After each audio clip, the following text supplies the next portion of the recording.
Drama के start में चुआन को दिखाया जाता है जो कि शाओ से कहता है कि जब तुम अपनी ड्रेस रिमूव करके यहाँ से बाहर जाओगी तब मैं तुम्हें जाने देने के बारे में सोच सकता हूँ।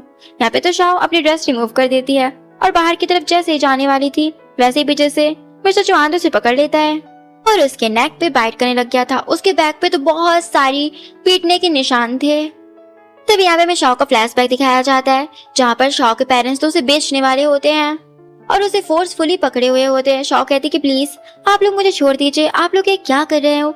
लेकिन यहाँ पास तो उसके पेरेंट्स उसे नहीं छोड़ते और कहते हैं कि उसके पेरेंट्स कहने लग जाते हैं कि तुम एक ऐसी लेडी हो जो कि जेल में रह चुकी हो, कोई तुम्हारे लिए पैसे देने को तैयार नहीं है। ऐसा इसलिए है क्योंकि तुम बहुत ज्यादा लकी हो, जानती हो ना, तुम बहुत ज्यादा हमें पैसे दिलाने वाली हो। यहाँ पे शाओ बेचारी को तो कुछ समझ नहीं आ रहा होता है। शाओ कहती है आप लोग कहना क्या चाह रहे हो। यहाँ पे तो तभी एक बंदा आ जाता है 2 गार्ड्स को लेकर और कहता है कि तुम्हारे पेरेंट्स ने तुम्हें बेच दिया है हमारी बॉस को। शाओ के फादर कहते हैं कि अगर मैं कर्ज अपना न चुकाया होता तो वो मेरे हाथ पर काट देते, इसलिए मैं तुम्हें उन्हें देने के बारे में सोच रहा था। शाओ कहती है क्या आप लोग मुझे ऊपर पहुंचाना चाहते हो, आप लोग मेरे साथ ऐसा कैसे कर सकते हो, मैं आपकी डॉटर हूँ। लेकिन यहाँ पे उसके पेरेंट्स कहते हैं अगर तुम ऊपर भी चली जाती हो ना फिर भी हम तुम्हें वहीं पे छोड़ के आ जाएंगे। फिर हमें बाद में दिखाया जाता है जहाँ पास चुआन एक लेडी की पिक दिखा रहा होता है और कहता है कि यहाँ पास तो चुआन उसे बहुत बुरा बिहेव कर रहा होता है और कहता है कि तुम्हारी वजह से जीजी इस दुनिया से चली गई, तुम ही हो वो लेडी। और हमें एक फ्लैशबैक भी ऐसे दिखाया जाता है बैक पे की उस लेडी की जब डेथ हो रही होती है तब वो प्रेग्नेंट थी। चुआन जो कि उसके क्लोज आने लग गया होता है, चुआन कहता है कि तुम्हें शुक्र मनाना चाहिए कि मैं किसी वुमेन के ऊपर हाथ नहीं उठाता, वरना मैं तुम्हारा वो बुरा हाल करता, तुम देख भी ना पाती। प्रेजेंट में तो चुआन यहाँ पे उसे एक ड्रेस पहनने के लिए देता है। जब शॉर्ट ड्रेस पहनकर आती है वो तो बहुत ज्यादा ब्यूटीफुल लग रही होती है। एक पल के लिए तो चुआन पे उसे देखते ही रह जाता है। फिर वो खुद को कंट्रोल करता है और अपने सेंस में आते हुए कहता है कि फिर चुआन कहता है कि चलो मेरे साथ। यहाँ पास तो उसे क्लब में ले आया होता है जहाँ पास रॉन भी होता है, काफी सारी बंदियों के साथ वो बैठा हुआ होता है। रॉन कहता है कि शॉ तुम यहाँ पे, शॉ भी कहती है कि आप यहाँ पे।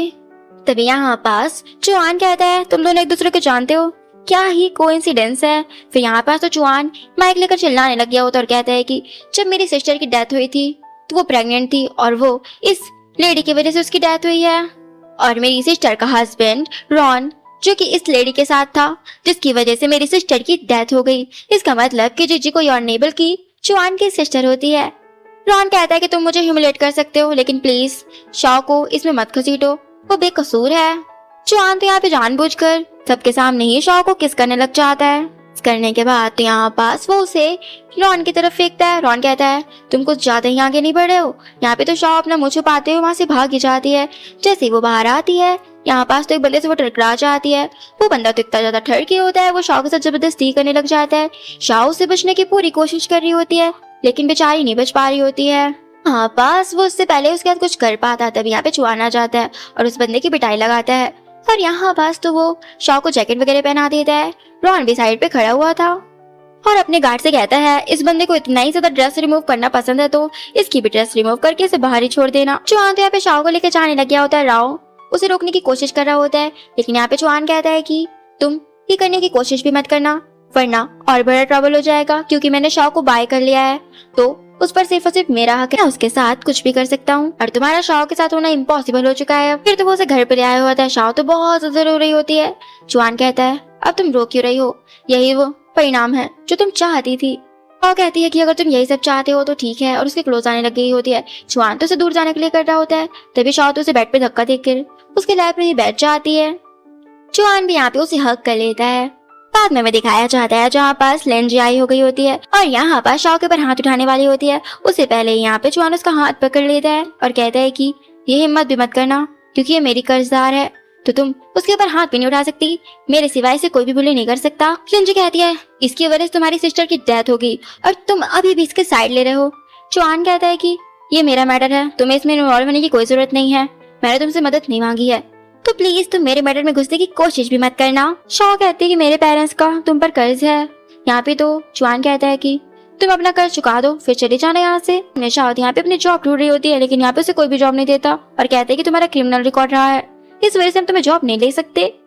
तभी एक बंदा तो शॉ को एक छोटे बच्चे की तरह उठा कर ले जाता है। यहाँ पर जैसे उसे उतारता है उसके पैरों पे गिड़गिड़ाने लग गया था और कहता है कि वाइफी तुम किसी दूसरे मैन की वजह से हमारी बेबी को नहीं छोड़ सकती। मैं तुम्हें जानता हूँ, प्लीज मेरे साथ वापस आ जाओ। और यहाँ पर जानबूझकर ऐसे बोल रहा होता है। शाओ कहती है तुम हो कौन और मैं कुछ भी नहीं जानती। यहाँ पे तो वो बंदा नहीं मान रहा होता है। सभी लोग तो आपस में बात ही करने लगे होते हैं। यहाँ पास ये लोग उन दोनों को हस्बैंड वाइफ समझ रहे होते हैं। इस वजह से शाओ को कहते हैं कि कितनी ज्यादा क्रूअल है, कैसे इस बंदे को बेचारे को धोखा दे रही है। और यहाँ पे सभी लोग शाओ को बुरा भला बोल रहे होते हैं और साइड से ये सब कुछ मिंजी देख रही होती है। ये तो उसी का प्लान होता है। तभी यहाँ पे राव आता है। राव तो यहाँ पे शाओ को बचा के वहाँ से ले जाता है और कहते हैं कि चलो मेरे साथ। शाओ कहती है कि तुम तो मुझसे दूर ही रहना, तुम अपनी लवर को छोड़कर किसी अनोदर वुमेन को प्रेग्नेंट तक कर चुके हो तुम, फिर भी तुम मेरे सामने इस तरह बिहेव कर रहे हो, शक्ल देखिए अपनी। राव तो उसे धोखने की पूरी कोशिश कर रहा होता है, लेकिन शाओ कहती है प्लीज मैं तुमसे बस इतना ही चाहती कि तुम मुझसे दूर रहो, दोबारा मुझसे कभी मिलना मत। इतना कहकर वो अंदर चली जाती है। ऊपर से सारा नजारा तो मिस्टर चुआन भी दिख रहा होता है। चुआन तो यहाँ पे शाओ को बात दिलाने लग गया होता है फोर्सफुल, और बिल्कुल साइको की तरह बिहेव करते हुए कहता है कि उसने तुम्हें कहाँ कहाँ पे टच किया है, और उसकी पूरी बॉडी को ही वॉश करने लग गया होता है और फिर उसके साथ फोर्स करता है। बाद में तो शाओ जब बेचारी डाइनिंग टेबल पर ब्रेकफास्ट वगैरह लगाई रही होती है, तभी यहाँ पास तो लिंजी जानबूझकर एक गिलास को फोड़ देती है और उस पर शाओ जैसे उठाने को करती है, शाओ का उस पर पैर रख देती है हाथ पर, जिससे उसके हाथ पर कांच वगैरह सब कुछ गिर जाता है। चुआन कहता है कि तुम क्या कर रही हो। लिंजी कहती है कि एक मेड का काम यही होता है तो मैं वही कर रही हूँ। यहाँ पास चुआन कहता है कि वो मेरी नौकर है, न कि तुम्हारी सर्वेंट। और जानबूझकर फोटो दिखाते हुए कहती है कि इसी लड़की की वजह से तुम्हारी सिस्टर की डेथ हो गई है।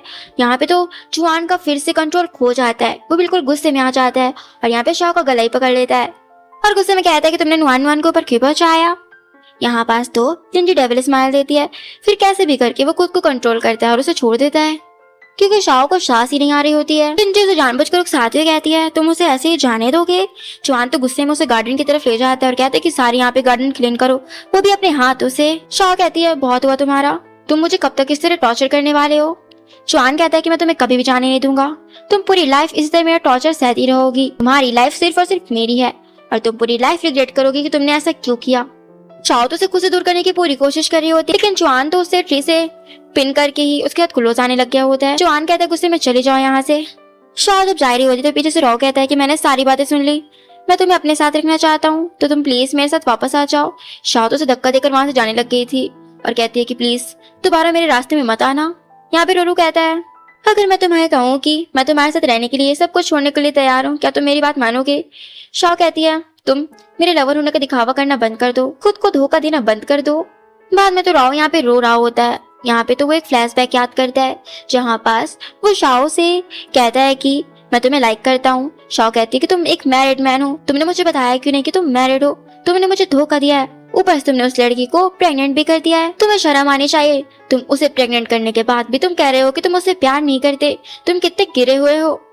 राव कहता है कि प्लीज मुझे माफ कर दो, एक गलती हो गई मुझसे, मुझे मौका दे दो, प्लीज तुम मुझे एक चांस दे दो। लेकिन शाओ तो इसकी एक भी बात नहीं सुनती और उसे वहीं पे छोड़ के चली जाती है। राव तो यहाँ पे रोता ही रह जाता है। बाद में राव ने तो शाओ को ड्रिंक पिला दी हुई होती है और कहता है कि अब तुम्हें मुझसे कोई नहीं बचा सकता, तुम सिर्फ और सिर्फ मेरी हो और मेरी बन के रहोगी। यहाँ पास तो उसके क्लोज आने लग गया होता है। तभी यहाँ पास मिस्टर चुआन की सिस्टर जिजी आ जाती है, जो कि वो प्रेग्नेंट होती है। वो यहाँ पे उसके साथ देखकर शाओ के माउथ पे तो एक पिलो रखने लग गई होती है ताकि उसकी डेथ ही हो जाए।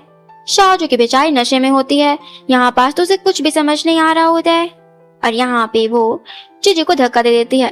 उसी दौरान जीजी की डेथ हो जाती है। शाओ जो कि अपने आप को कसूरवार समझती है और 5 साल की उसे जेल में सजा सुनाई जाती है। फिर यहाँ पे तो राव अपनी मॉम के पास जाता है और अपना गुस्सा सारा उन्हीं के ऊपर निकाल देता है और कहता है कि आपकी वजह से मुझे किसी रिच लेडी को पटाना पड़ गया ताकि मैं आपके हॉस्पिटल के बिल के एक्सपेंस को पे कर सकूं।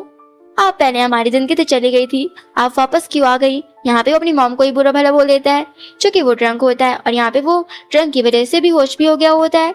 यहाँ पे तो उसकी मॉम को तो बहुत ज्यादा हर्ट हो रहा होता है, उसकी मॉम को भी यहाँ पे बहुत बुरा लगता है और इतना ज्यादा हर्ट होने की वजह से वो भी अपनी नसें काट लेती है, जिससे उनकी डेथ ही हो जाती है। चुआन जब मॉर्निंग में सब कुछ देखता है वो तो बहुत ज्यादा रोने लग गया होता है। उस इंसिडेंट के बाद राव जब चुआन के पास जाता है रिजाइन देने के लिए, चुआन कहता है कि मत सोचो कि मेरी बहन की जिंदगी बर्बाद करने के बाद, उसे ऊपर पहुंचाने के बाद मैं तुम्हें इतने आसानी से जीने दूंगा। वो उसे वार्निंग देता है। यहाँ पास तो राव चला जाता है। बाद में उसे कहीं भी जॉब नहीं मिलती और वो बहुत ज्यादा परेशान हो जाता है। दूसरी साइड शाओ को भी बहुत ज्यादा परेशान किया जा रहा होता है, उसे छोड़ती नहीं थी। उसकी मॉम हर चीज में उसे बहुत ज्यादा परेशान करती थी। शॉ जो कि बहुत ज्यादा काम भी करती थी। यहाँ पे शॉ के मॉम तो इतने ज्यादा बदतमीज होते हैं, उसे एक क्लब एरिया में उसे बेच के वहां से आ जाते हैं। यहाँ पे तो ये बंदा शॉ के साथ बहुत ज्यादा बदतमीजी करने लग गया होता है। वो लोग यहाँ पे तो शॉ को जबरदस्ती ड्रिंक करा रहे होते हैं। साइड से सब कुछ ये रॉ भी देख लिया होता है और उसके पेरेंट्स को पैसे लेते भी वो देख लिया होता है। शॉ तो बंदा बचाने उसे जाना चाहता था, लेकिन यहाँ पे उसे अंदर नहीं जाने दिया जाता। तभी दूसरे में चुआन का दिखाया जाता है, जिसकी यहाँ पे वेटिंग हो रही होती है वो बिलिंजी के साथ। यहाँ पास तो रॉ चुआन को कॉल करता है और कहता है और सब कुछ शॉ के बारे में बताता है। यहाँ पे तो वो फौरन से आने लग गया था। यहाँ पास तो वो बंदे उसे बहुत ज्यादा ड्रिंक करा रहे होते हैं और ये सारी प्लानिंग किसी और की नहीं बल्कि लिंजी की ही होती है। दूसरी तरफ तो शॉ को ये बंदों ने इतना ज्यादा हर्ट कर दिया होता है। यहाँ पे एक बंदा कहता है कहीं इसकी जान न चली जाए, ये हमने बहुत ज्यादा ही कर दिया है, मुझे डर लग रहा है। तभी वहाँ पे चुआन आ जाता है और यहाँ पे शॉ को उठाता है और यहाँ पे उसे राव को दे देता है और कहता है कि इसे हॉस्पिटल लेके जाओ। वो हॉस्पिटल लेके चला जाता है और यहाँ पास तो चुआन इन बंदों की बहुत बुरी तरीके से पिटाई लगाता है। फिर चुआन यहाँ पे हॉस्पिटल आ गया होता है। यहाँ पास उसे पता चलता है कि वो गुंडे वहाँ से भाग गए और यहाँ पे शॉ के पेरेंट्स भी भाग चुके हैं। दूसरी तरफ रॉ तो यहाँ पे लिंजी के पास आ गया होता है और कहता है कि मुझे पता है कि सबके पीछे तुम्हारा ही हाथ है, मैं तुम्हें बहुत अच्छी तरीके से जानता हूँ। यहाँ पे वो उसे कहता है कि मैं सब कुछ सबको बता दूंगा। यहाँ पे लिंजी कहती है तुम क्या बताने वाले हो, तुम ही नहीं कोर्ट पे उसके खिलाफ गवाही दी थी, इन सब के पीछे तुम्हारा हाथ है। फिर यहाँ पे वो फ्लैशबैक याद करता है जहाँ पास राव ने लिंजी के कहने पर ही शॉ को मेडिसिन ड्रिंक में मिलाकर पिलाई थी। तो फिर राव कहता है ये सब कुछ तुमने जानबूझकर करवाया है ना, ये सब कुछ तुम्हारी वजह से हो रहा है ना। प्रेजेंट पे लिंजी कहती है जितना मेरा हाथ सब चीज में था उतना तुम्हारा हाथ भी था, तो तुम अब इस तरह इनोसेंट होने का प्रिटेंड मत करो, तुम किसी को भी प्रोटेक्ट नहीं कर सकते, तो मेरे साथ तुम हाथ ही मिला लो। दूसरा यहाँ पे चुआन होता है हॉस्पिटल पे। यहाँ पे शॉ को होश आ जाता है। चुआन कहता है कि तुम्हें होश आ गया, तुम ठीक तो हो ना। तब यहाँ पे शॉ को कॉल आती है जहाँ पे उसे पता चलता है कि उसके पेरेंट्स की डेथ हो चुकी है कार एक्सीडेंट की वजह से। शॉ तो बेचारी पागलों की तरह भारी भागने लग जाती है और उसकी हालत इतनी ज्यादा खराब होती है कि वो गिर ही जाती है। बाद में यहाँ पे चुआन तो उसे कंसोल कर रहा होता है क्योंकि इस वक्त वो बहुत ज्यादा हर्ट हुई होती है और कहते हैं कि सब कुछ ठीक हो जाएगा, तुम टेंशन मत लो। बाद में उसका असिस्टेंट उसे बताता है कि शॉ के पेरेंट्स एक रोड को पार कर रहे थे, उसी दौरान उनका एक्सीडेंट हो गया। तरफ शाह जो कि 2 दिन से अपने आप को रूम में लॉक कर रखी थी और वो बहुत ज्यादा रोती है। यहाँ पे तो चुआन आ जाता है और उसे कंसोल करता है और उसे हक कर लेता है। यहाँ पे शाह कहती है मुझे पता है कि तुम्हें बहुत ज्यादा हर्ट हो रहा है, मेरी वजह से तुम्हारी सिस्टर इस दुनिया से चली गई, मुझे बहुत ज्यादा रिग्रेट है, मुझे हो सके तो माफ कर देना। चुआन कहता है कि मैं चाहता हूँ कि तुम पूरी लाइफ इसी तरह रिग्रेट करो। शाह को तो बुरा लग रहा होता है और यहाँ पे वो उसे हक कर लेती है। बाद में शाह को बहुत मुश्किल से एक जगह क्लीनिंग की जॉब मिलती है। यहाँ पास वो क्लीनिंग की जॉब कर ही रही होती है। वहाँ पास तो लिंजी आ जाती है अपनी ड्रेस लेने के लिए वेडिंग के लिए। यहाँ पास तो वो जानबूझकर शाह के पैर के पास आ जाती है जिससे उसके पैर पर थोड़ा सा पानी गिर जाता है। यहाँ पास तो वहाँ के शॉपकीपर उसे एक स्लैब चढ़ देती है, तुम्हारी इतनी हिम्मत कि तुम मिसेस लिंजी से इस तरह बदतमीजी करो। शाह यहाँ पे जॉब छोड़कर जाने लग जाती है, लेकिन यहाँ पास तो उसे कोई जाने नहीं देता। लिंजी कहती है तुम्हें नील डाउन होकर मुझसे माफी मांगनी होगी तभी तुम यहाँ से जा सकती हो। और पीछे से तो एक बंदा उसे धक्का दे देता है। यहाँ पे तो लिंजी उसके बाल पकड़ते हुए कहती है कि मैं तुम्हें वापस से जेल भी भेज सकती हूँ, वैसे भी ये तुम्हारे पहली बार नहीं है। पे तो रो भी होता है। रो कहता है कि तुम उनकी बात मान लो और यहाँ की कंट्री वगैरह छोड़ के यहाँ से दूर चली जाओ। हालांकि वो लोग उसे और बोले कर पाते। यहाँ पे चुआन आ जाता है। लिंजी कहती है कि तुम यहाँ पे कैसे, यहाँ पे सब कुछ इग्नोर करके वहां जाने लगी थी। चुआन भी उसके पीछे जाने लग गया होता है। चुआन तो यहाँ पे उसे रोकने की कोशिश कर रहा होता है, लेकिन शाह तो यहाँ पे जाने लग जाती है और कहती है कि मेरी वजह से तुम्हारी सिस्टर की डेथ हो गई है, तो हो सके तो मुझे माफ कर देना। और इतना कहकर वो जाने लग जाती है। तभी सामने से तभी ऊपर से तो एक ईंट उनके ऊपर गिरने वाली होती है। तभी बीच में तो चुआन आ जाता है जिससे उसे चोट लग जाती है और यहाँ पे वो बेहोश हो गया होता है। बाद में तो यहाँ पे हॉस्पिटल में चुआन को होश आता है। यहाँ पे शाह कहती है कि मेरी वजह से तुम्हारी सिस्टर की डेथ हो गई, फिर भी तुमने मुझे क्यों बचाया। बाद में तो चुआन कहते कि तुम ये सब बोलना बंद करो। बाद में यहाँ पास वो उसे कहता है कि चलो हम मैरिज सर्टिफिकेट लेने चलते हैं। शाह कहती है कि तुम ये क्या बात कर रहे हो, तुम बिल्कुल पागलों की तरह बात कर रहे हो। फिर तो चुआन तो बिल्कुल पागलों की तरह बोलते हुए कहता है कि हाँ मैं पागल हो चुका हूँ, तुम्हें मैं बहुत ज्यादा पसंद करता हूँ, मैं तुमसे बहुत ज्यादा प्यार करता हूँ। शाह कहते हैं कि मेरी वजह से तुम्हारी सिस्टर की डेथ हुई है, प्लीज तुम मुझसे दूर रहो। चुआन कहता है कि बस बहुत हुआ, ये सब कुछ तुम बोलना बंद करो। लेकिन शाह तो नहीं मानती, वो बोले जा रही होती है। चुआन तो यहाँ पास उसे किस ही कर लेता है। बाद में तो चुआन शाह से कहता है कि अब हमारी फाइनली मैरिज हो चुकी है, तो अब हमें देरी नहीं करनी चाहिए, हमें क्लोज आना चाहिए। यहाँ पास तो उसके क्लोज आने वाला होता है। तभी यहाँ पास लिंजी आ जाती है। लिंजी जो कि बहुत ज्यादा गुस्से में होती है और कहती है कि ये सब क्या हो रहा है। लिंजी कहती कि तुमने ये जरा से भी सही नहीं किया, तुमने बहुत गलत किया है, तुम्हें इसका बहुत ज्यादा रिग्रेट होगा। बाद में शॉ को पता चलता है कि वो प्रेग्नेंट है और यहाँ पास जुआन भी बहुत टेंशन में दिख रहा होता है। शॉ कहती है आखिरकार क्या हो गया। यहाँ पास तो वो उसे सुला देती है। फिर वो उसके फोन पे मैसेज पढ़ती है जहाँ पास उसे मॉम बहुत ज्यादा डांट रही होती है जुआन को और कहती है कि तुमने अपने सिस्टर की मर्डर से कैसे मैरिज कर ली। तुम्हारे फादर इतना ज्यादा गुस्सा है कि उन्हें हार्ट अटैक आ गया और वो हॉस्पिटल में भर्ती हैं। ये सब कुछ देखकर वो तो फिर अपनी प्रेगनेंसी किसी को नहीं बताना चाहती, फिर वो नहीं बताती मिस्टर जुआन को भी। बाद में शॉ यहाँ पे लिंजी के पास आती है और कहती है कि मैं मिस्टर जुआन से डिवोर्स लेना चाहती हूँ और मैं प्रेग्नेंट हूँ। यहाँ पे लिंजी कहती है अब तुम उन्हें डिवोर्स क्यों देना चाहती हो। शॉ कहती है क्योंकि मेरी वजह से ही उनके पेरेंट्स उनसे नाराज हैं और उन्हें बहुत ज्यादा हर्ट हो रहा है और मैं उन्हें ऐसे हर्ट होते हुए नहीं देख सकती। जब तक मैं यहाँ पास हूँ उनके पेरेंट्स उन्हें कभी भी माफ नहीं करेंगे। मुझे यहाँ से जाना ही होगा। और रही बात आपकी, तो प्लीज आप उनके साथ आ जाइए। उनकी कंपनी को भी बहुत ज्यादा लॉस हो रहा है, उन्हें आपकी जरूरत है। लिंजी को भी मौका मिल जाता है। लिंजी कहती कि ठीक है, लेकिन मेरी एक शर्त है। यहाँ पे वो कहती कि तुम मुझसे नील डाउन होकर बोलो। यहाँ पे वो नील डाउन भी हो जाती है। लिंजी कहती है ठीक है मैं तुम्हारी बात मान सकती हूँ, लेकिन मेरी एक शर्त है, तुम्हें ठीक डिवोर्स के बाद सीधे रो से मैरिज करनी होगी। बाद में जुआन तो शॉ के ऊपर बहुत ज्यादा गुस्सा कर रहा होता है और कहता है कि तुम ऐसा कैसे कर सकती हो, तुम पागल हो गई हो क्या, तुम मुझे डिवोर्स देकर क्यों चाह रही हो। अगर मैं तुम्हें एक शर्त में माफ कर सकता हूँ, अगर तुम अपना डिवोर्स वापस ले लेती हो तो। जुआन गुस्से में कहता है कि तुम मुझे छोड़कर नहीं जा सकती। शॉ कहती है कि अब तुम किस हक से कहते हो, ना ही तुम्हारी अब कंपनी बचेगी, तुम्हारे पास पावर भी नहीं बचेगा, तुम बस बैंकक्रप्ट होने वाले हो और तुम रोड पे आ जाओगे, फिर तुम्हारा क्या ही होगा। और रही बात प्यार की, तो मैंने तुमसे कभी प्यार ही नहीं किया, तुम ही मेरे ऊपर अपना रौब जमाते थे और ये मुझे बिल्कुल भी पसंद नहीं। बाद में जुआन तो यहाँ पे शॉ को रोकने से बहुत कोशिश कर रहा होता है कि वो रुक जाए और कहता है कि तुम ऐसा क्यों कर रही हो, तुम तो मुझसे बहुत ज्यादा प्यार करती थी ना। कहती कि नहीं, मैंने तुमसे कभी भी प्यार नहीं किया, मैंने सिर्फ एक इंसान से प्यार किया है और वो रो है, और रो के सिवा मैंने किसी से भी प्यार नहीं किया। वो ऐसे बात ही कर रहे होते, इसी दौरान यहाँ पे सीढ़ियों से शॉ तो नीचे गिर जाती है, उसका ब्लड भी लॉस होने लग गया होता है। नेक्स्ट सीन में हॉस्पिटल का दिखाया जाता है।